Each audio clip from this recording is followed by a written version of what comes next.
تھے۔ ایک بچہ شام کو آپ مسجد میں اعتکاف میں بیٹھے ہوئے تھے تو اس کی ذمہ داری تھی گھر سے افطاری کا سامان لانا، چھوٹا بچہ تھا، وہ ذرا دیر سے آیا افطاری کا سامان لے کر کے، جب پہنچا تو اعلیٰ حضرت کو جلال آیا، اتنی دیر سے کیوں آئے ہو؟ ایک تھپڑ اس کی گردن پہ دے مارا۔ اب لوگ کہتے ہیں مغرب ہو گئی، عشاء کا وقت آیا تو بے چینی کے ساتھ کبھی ادھر ٹہلتے ہیں کبھی ادھر ٹہلتے ہیں۔ بچہ خادم تھا، اس کی ماں زنان خانے میں خدمت کرتی تھی، والد بھی نوکری کرتے، خادم تھا۔ ہمارے گھر میں جو اماں برتن دھوتی ہے اس کو اجازت نہیں ہوتی اس برتن میں ہمارے ساتھ بیٹھ کے روٹی کھائے، اور یہ حال تو اب پیروں کا بھی ہو گیا، اللہ ماشاءاللہ مشائخ مولویوں کا بھی ہو گیا۔ ان کے گھروں میں بھی جو ملازمین ہوتے ہیں ان کی قدر و منزلت نہیں ہوتی، اور اگر ناراض نہ ہو محفلوں والے دوست تو ہماری تو میلاد کی محفل کی صدارت بھی غریب آدمی نہیں کر سکتا، اس کے لیے بھی اس کا چودھری ہونا ضروری ہے، مالدہ 50,000 دے گا تو صدر بنے گا، اور سرپرستی وہ کرے گا جو 75,000 دے گا۔ ہم نے تو یہاں بھی غریب میلاد جو عین غریب کی مدد کرنے کا اور غریب کو عزت دینے کا موقع تھا وہ بھی ہم نے چودھریوں کو دے دی، مالداروں کو دے دی، وہ بھی لوٹ کے لے گئے وہ لوگ، تو غریب کو عزت کب ملے گی؟ مجبور کو مقام کہاں ملے گا؟ چھوٹا بچہ ہے، شام کو افطاری کا سامان لاتا ہے، دیر سے آیا، ایک تھپڑ غصے میں مار دیا، اکثر لاپرواہی کرتا تھا، بھول جاتا تھا۔ اب عشاء تک بے چین رہے، تراویح پڑھی تو بے چینی میں کہنے لگے مولانا امجد علی صاحب بہار شریعت کو، یار اس بچے کو بلا کے تو لا۔ مولانا فرماتے میں نکلنے لگا تو کہنے لگے نہ جانا یار، اب نہ جانا، ہو سکتا ہے کہیں تھک کے سو گیا ہو بیچارہ، تو اس کی نیند نہ خراب کرنا، اگر جاگتا ہوا ملا تو ڈھونڈ لانا۔ کہتے ہیں حضرت صدر الشریعہ مولانا امجد علی صاحب کے ڈھونڈ کے واپس پلٹ آیا، لیکن وہ کہیں میسر نہ آیا۔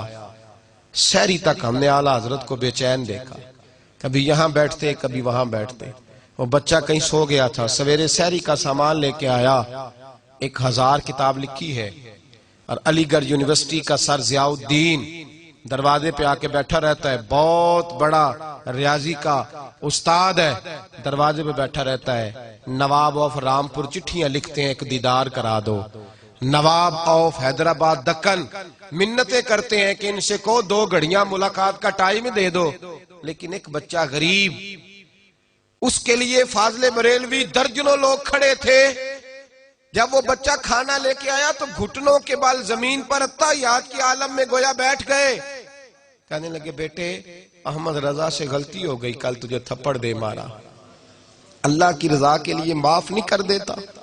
اعتکاف میں جتنے لوگ بیٹھے تھے دھاڑے مار کے رونے لگے، اور بیٹے معاف کر دے، چل غلطی ہو گئی، بھول گیا تھا، معافی دے دے۔ اللہ اکبر، کہتے ہیں حضور نہ کریں، آپ کیسی بات کر رہے ہیں؟ فرمایا بیٹے میں بوڑھا ہو گیا ہوں تو بس تجھے مار بیٹھا، مجھے معاف کر دے۔ اس نے کہا حضور جیسے آپ کہتے ہیں میں راضی ہوں۔ فرمایا یار نابالغ تو اپنی مرضی سے معاف بھی نہیں کر سکتا، نابالغ تو معاف، چل تو اس طرح کر مجھ سے بدلہ لے لے۔ کہتا حضور میرے باپ نے بھی یہی نمک کھایا، دادے نے بھی نمک یہی کھایا، کیا کریں؟ آپ کیسی باتیں کر رہے ہیں؟ اعلیٰ حضرت فرمانے لگے تو باپ دادا کے نمک کا خیال کر، میں بھی تو اس مصطفیٰ کے دین کا خیال کروں گا نا جن کا میں نمک کھاتا ہوں، میں بھی تو خیال کروں گا نا، ان کی سنت معاف کر دے اللہ کی رضا کے لیے۔ کہا حضور معاف کیا، فرمایا تو نابالغ ہے معاف بھی نہیں کر سکتا۔ پھر اس کا ہاتھ پکڑا، اپنے چہرے پر مارنے لگے اور کہا دیکھ لو میں نے 1 مارا تھا، امجد علی گواہ رہنا، اور میں نے اس کے ہاتھ سے اپنے آپ کو 3 مروائے، پھر اپنی جیب سے پیسے نکال کے دیے، اور پھر کہا لوگوں گواہ رہنا میں نے اسے راضی کر دیا ہے۔ صدر الشریعہ فرماتے ہیں یہ رنگ بھی ہم نے اس شخص کا دیکھا، امیروں کی دعوتوں میں چشم پوشی کرتے، کوئی یتیم دعوت دینے آتا تو فوراً چل دیتے، بیواہوں کی مدد کرتے، غریبوں کا خیال رکھتے۔ جب فاضل بریلوی کا جنازہ اٹھا تو بریلی کے دائیں بائیں سے کچھ دھاڑے مارتے روتے لوگ آئے، وہ کہا تمہیں تو کبھی دیکھا ہی نہیں، آج کیوں رو رہے ہو؟